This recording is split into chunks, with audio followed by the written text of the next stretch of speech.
Hey everyone, and welcome to this explainer. Today, we're diving straight into the invisible psychological cheat codes and mental glitches that dictate almost every single choice we make. You might think you navigate the world using pure, unfiltered logic, but psychology tells us a completely different story. So today, we're going to break down 12 mind-bending terms using everyday examples that you absolutely won't be able to unsee once you know them.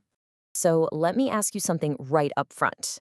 Do you truly control your daily decisions? Like, are you actually in charge when you're just wandering down the grocery aisle or picking a place to eat or even just chatting with a coworker? Or is your brain just quietly taking a bunch of shortcuts behind your back? Well, let's find out. Here's our roadmap for this explainer.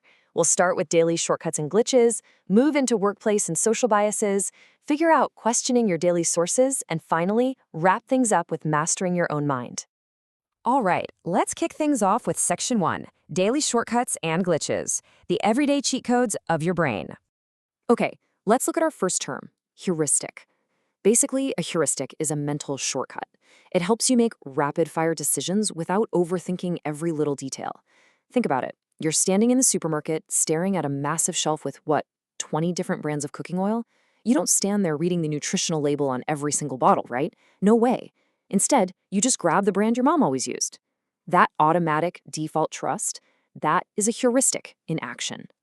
Now, these shortcuts are incredibly fast and efficient, and thank goodness, because our brains would literally fry if we had to consciously weigh every minor choice throughout the day. But relying on what's familiar can occasionally lead us totally astray. I mean, it's a shortcut, and sometimes shortcuts take you to the completely wrong destination. And that brings us to our next daily glitch, cognitive dissonance. Have you ever felt that weird mental itch you just can't seem to scratch? That's the discomfort of holding two contradictory beliefs or when your actions totally clash with your values. Imagine you're out to eat. You know fast food isn't great for you, but you're halfway through a massive, greasy burger. To ease that psychological guilt, your brain does some quick mental gymnastics and tells you, well, hey, I exercised yesterday, so it totally balances out. We do this literally every single day to justify our choices. Next up is cognitive bias. Here's the wild truth. Your brain lies to you. Constantly.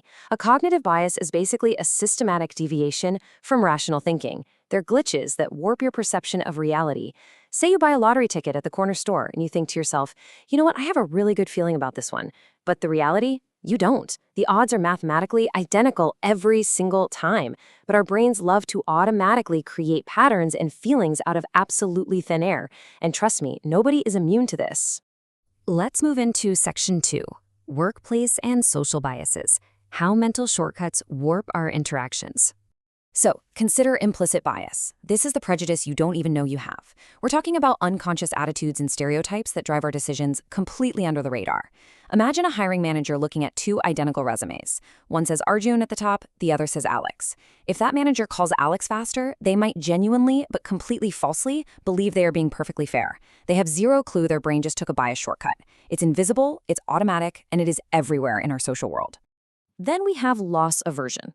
This is our brain's tendency to feel losses way more intensely than equivalent gains, like roughly twice as much. In the real world, losing 1,000 rupees from your pocket hurts so much worse than the quick hit of joy you'd get finding 1,000 rupees on the sidewalk. This bias completely explains why we get stuck in these massive traps, staying in a terrible job, dragging out a bad relationship, or clinging to toxic habits. The sheer fear of losing what we already have totally overrides the hope of what we might actually gain. Oh, and then there's confirmation bias. Basically, you only see what you already believe. You actively search for and remember the exact information that backs up what you already think is true. A perfect example of this is horoscopes. You read yours in the morning, and if something vaguely matches your afternoon, you're like, aha, I knew it. But when it's completely wrong, you instantly forget it ever happened. You aren't actually reading the horoscope, you're just confirming it. And by the way, our entire social media ecosystem is pretty much built on exploiting this exact glitch. Which brings us to a slightly different but really fascinating term, liminal space. It's that terrifying, super uncomfortable, psychological in-between phase when one chapter of your life ends and the next one hasn't officially started.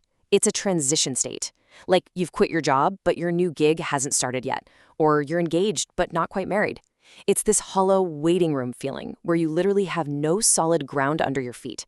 If you're feeling that right now, you, my friend, are living in a liminal space. All right, rolling right into section 3, questioning your daily sources, finding truth in the noise. We interact with an insane amount of information every single day. And we've all heard somebody say something like, well, my uncle smoked a pack a day and lived to be 95, so smoking really can't be that bad, right? That is anecdotal evidence. It's when we draw massive conclusions from one personal story instead of looking at actual systematic data. One story of a 95-year-old uncle does not magically erase millions of data points proving that smoking is harmful. But here's the catch. To our glitchy brains, a personal story just feels so much more real than cold, hard statistics. And that's exactly what makes it so incredibly dangerous. So how do we actually fight back against this? 2 words: epistemic thinking. Epistemic just relates to knowledge itself, like how we actually acquire it and prove it's true. So when someone at a dinner party confidently claims, the COVID vaccines contain microchips, your epistemic thinking process should immediately fire up these 3 steps. 1, how do you know that? 2, what is your source?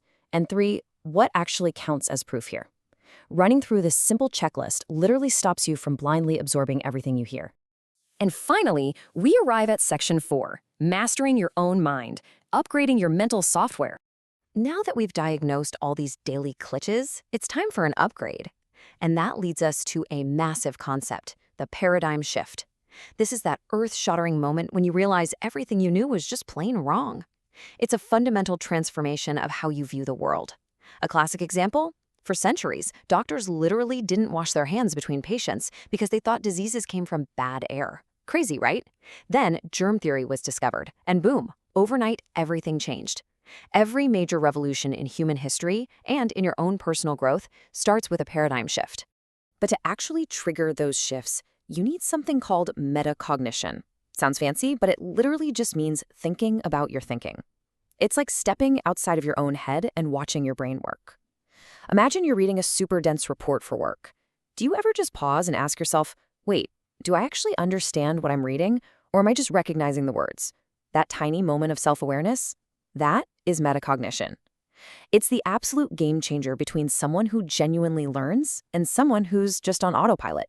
Because if you don't use metacognition, you fall right into the Dunning-Kruger effect. This is a notorious cognitive bias where people who know very little about a topic dramatically overestimate how good they are at it, while the true experts, they actually underestimate themselves. Think of that guy who watches 3 YouTube videos on crypto and suddenly thinks he's the ultimate financial guru at the dinner table. Meanwhile, you have Warren Buffett, literally one of the most successful investors in human history, saying, I still have a lot to learn.